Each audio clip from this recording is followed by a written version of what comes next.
una de las figuras más icónicas de la historia del rock, tuvo que llevar 2 guitarras al tribunal para probar su inocencia.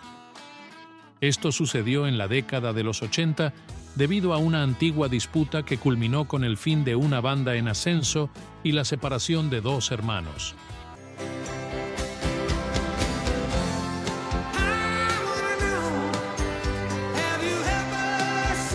Parece increíble, pero esta estrella que acompañó momentos memorables en la vida de sus fans tuvo que demostrar que no plagió su propia canción. Aunque la enemistad con el manager de la banda fue un factor importante en la desintegración, no fue una de las principales razones del fin prematuro. La unión de 2 hermanos y 2 amigos de la escuela resultó en una de las mayores bandas de rock de la década de los 60, que inspiró a otros a unirse al movimiento rebelde que estaba tomando la escena en esa época. Pero como no todo es un lecho de rosas, estos amigos no supieron manejar el éxito y terminaron en disputas que llevaron al fin de la banda.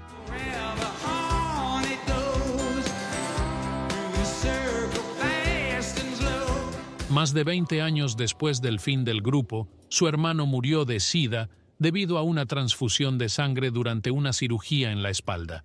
A los 48 años, sin haber intercambiado palabra alguna, los lazos de sangre dieron lugar a mucho resentimiento. El músico ni siquiera recordaba cuándo fue la última vez que habló con él. Los resentimientos que arruinaron al grupo terminaron destruyendo a una familia. Por este sentimiento, los 4 amigos nunca más se reunieron, todo porque se pusieron del lado del manager y en contra de su amigo. Uno de los momentos más difíciles para este músico fue escuchar de su hermano que el manager que lo traicionó era su mejor amigo. Esto sin mencionar a sus 2 mejores amigos, que también se pusieron del lado del manager de la banda y prefirieron cortar el contacto. Durante la carrera musical y con el paso del tiempo, a veces una mala decisión o palabras mal expresadas pueden acabar con toda una historia. Al disolver la banda, desacreditado, decidió comenzar una carrera en solitario, pero acreditaba las canciones a una banda que solo tenía un integrante, él mismo.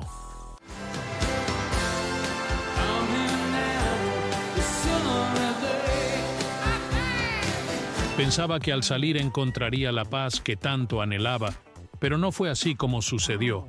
Era el comienzo de una larga batalla por los derechos de autor. Entonces, para evitar el proceso, dejó de cantar las canciones que había compuesto para no tener que ir al tribunal. Cansado de pelear, decidió distanciarse un poco de ese ambiente tóxico. Viajó hasta el Mississippi y visitó la tumba de otra leyenda del blues, Robert Johnson. Y se dio cuenta de que el artista siempre es dueño de sus creaciones. Al fin y al cabo, son parte de él. Por lo tanto, no importaba qué manager poseyera los derechos. Por eso, retomó su carrera decidido a reclamar su lugar y trajo consigo sus sencillos que encantaban a los fans. Si te gusta la buena música, ya debes saber de quién estoy hablando, pero te daré una pista. CSR. ¿Descubriste quién es? Claro que es John Fogerty. John Fogerty tuvo momentos difíciles durante su carrera musical que causaron consecuencias en su vida personal. En la escuela secundaria, John decidió formar una banda de rock con sus amigos de la escuela, y así surgió Blue Velvets, inspirada en Little Richard y Bo Diddley. Era el comienzo de una era. En poco tiempo, el nombre de la banda cambiaría varias veces hasta llegar a The Golliwogs. En el primer lanzamiento, grabaron 7 sencillos que no tuvieron una buena recepción en el mercado, pero eso no desmotivó a los jóvenes que querían ser grandes en la escena musical. En 1966, John Fogerty tuvo que realizar el servicio militar, lo que hizo que The Golliwogs se detuviera un poco. Después de eso, los amigos decidieron que era hora de cambiar e invertir fuertemente en la carrera, así que cambiaron el nombre de la banda a Creedence Clearwater Revival. Además, John asumió la voz principal.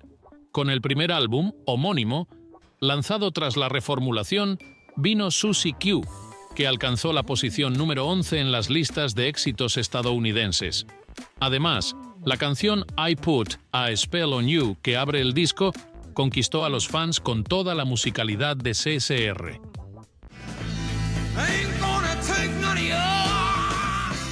En 1969, el grupo lanzó su segundo álbum, Bayou Country, que viene cargado de referencias sureñas, mostrando un rock más rústico con algunos elementos del country. Con clásicos que marcaron momentos inolvidables en la vida de los fans como Born on the Bayou y Proud Mary.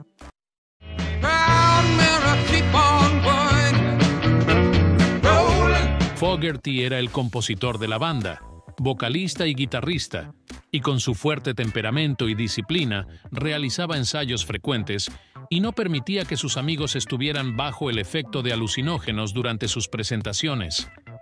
Esto comenzó a causar muchas peleas internas, ya que algunos consideraban la postura y el dominio de John excesivos.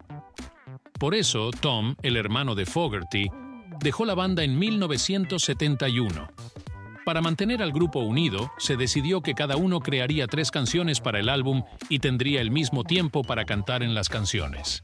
En abril de 1972, se lanzó el último álbum de la banda, Mardi Gras. Recibió críticas negativas, pero aún así alcanzó el disco de oro. Después de eso, el grupo se disolvió, y John Fogerty decidió seguir una carrera en solitario, pero acreditaba sus canciones a la banda The Blue Ridge Rangers, donde él era el único integrante. John se desanimó porque lo que había planeado no salió como esperaba, a pesar de que You Don't Owe Me, una pista del álbum, fue un pequeño éxito en Canadá.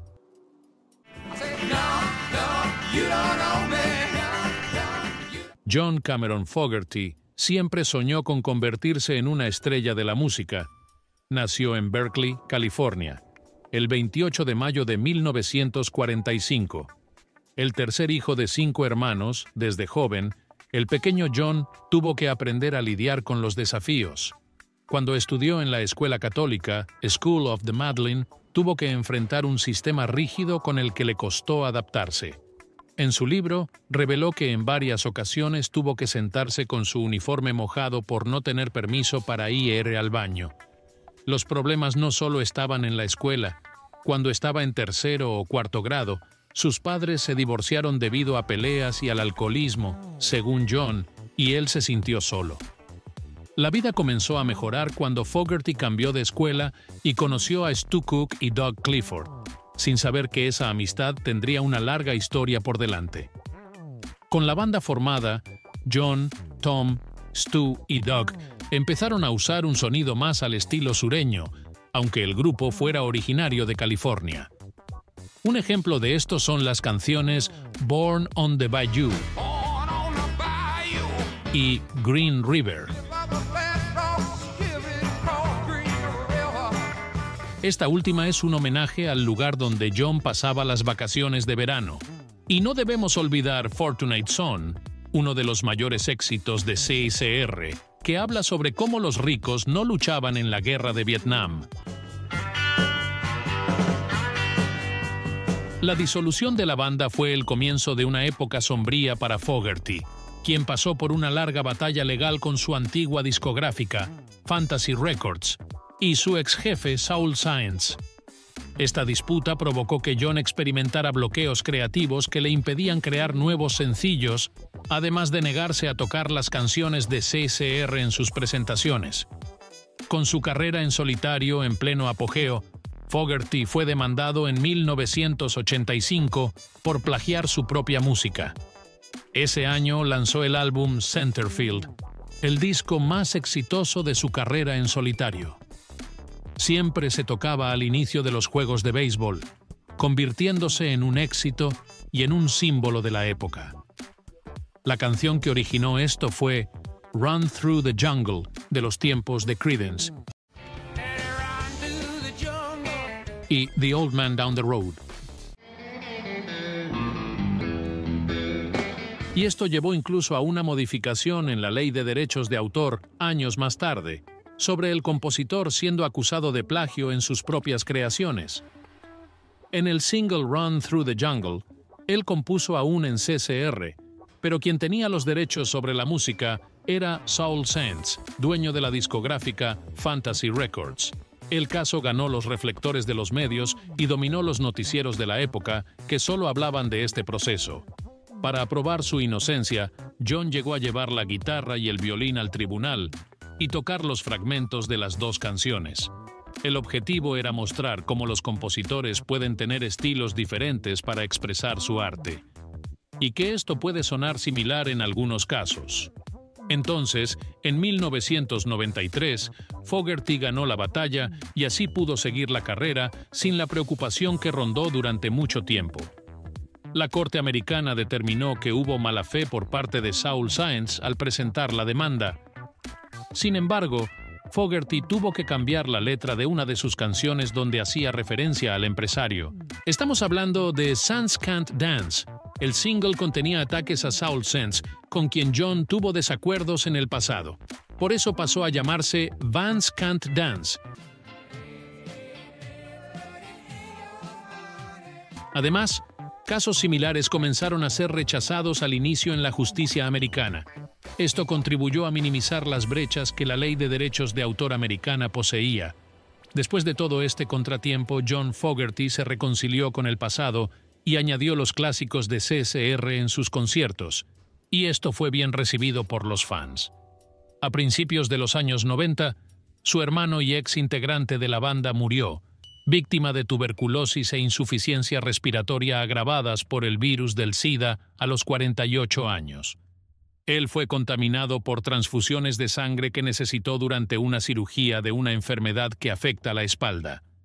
Incluso en su lecho de muerte, los dos hermanos no se hablaron. Años después, Fogerty reveló que fue un duro golpe cuando su hermano se puso del lado de la discográfica en la disputa por los royalties. En la última conversación, Tom se refirió al empresario Saul Zaentz como el mejor amigo, y esto fue un duro golpe para John.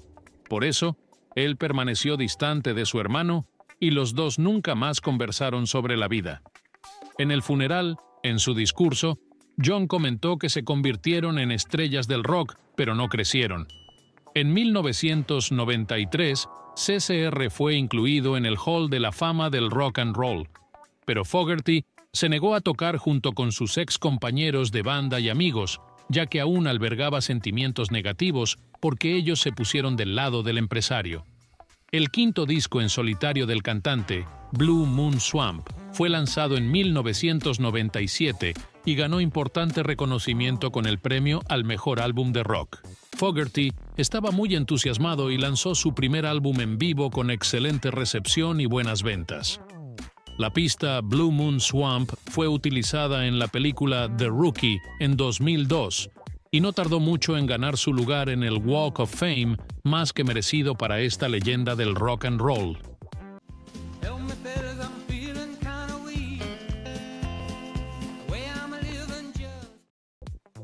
A principios de 2020, durante la cuarentena, John Fogerty comenzó a lanzar videos con sus hijos de covers, como lo hizo al inicio de su carrera. Así animó a sus fans con actuaciones bien elaboradas y con todo el talento de John.